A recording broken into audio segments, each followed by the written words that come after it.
Kumusta mga kaboxing? This is JR Boxing Channel. So, update lang po tayo mga idol dito sa nalalapit na laban ng ating Pilipinong kababayang boksingero na si Marlon The Nightmare Tapales. Dahil 2 araw na lang po mga idol, magaganap na ang pinaka-inaantay nating lahat na mga Pilipinong boxing fans na mapalaban itong ating kababayan sa undisputed fight nila Japanese monster na Oya Inoue ngayong darating na December 26 sa may Ariake Arena, Tokyo, Japan.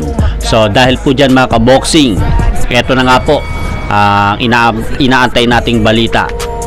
So nagkaharap na nga po ang 2 kampyon sa entablado matapos nga pong maganap ang kanilang press conference dyan sa bansang Japan.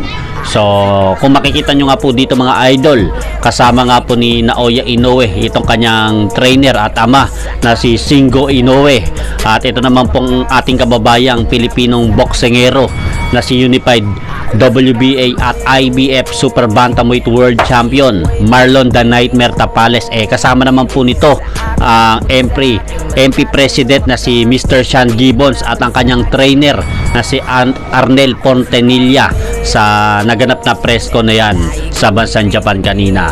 So ipagdasal po natin mga idol na makuha po ni Marlon Tapales ang panalo sa kanilang magaganap na mega fight ni Naoya Inoue sa may Ariake Arena, Tokyo, Japan ngayon pong darating na Martes.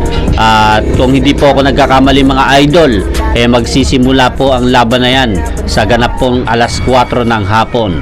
Kaya suportahan po natin mga idol ang ating Pilipinong kababayan na si Marlon Tapales na makuha po nito ang tagumpay at maging kauna-unahang Pilipinong undisputed sa history ng boxing.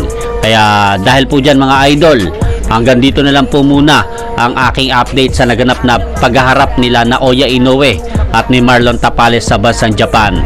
At pakisuportahan nyo naman po mga idol ang aking munting channel. Maraming salamat po.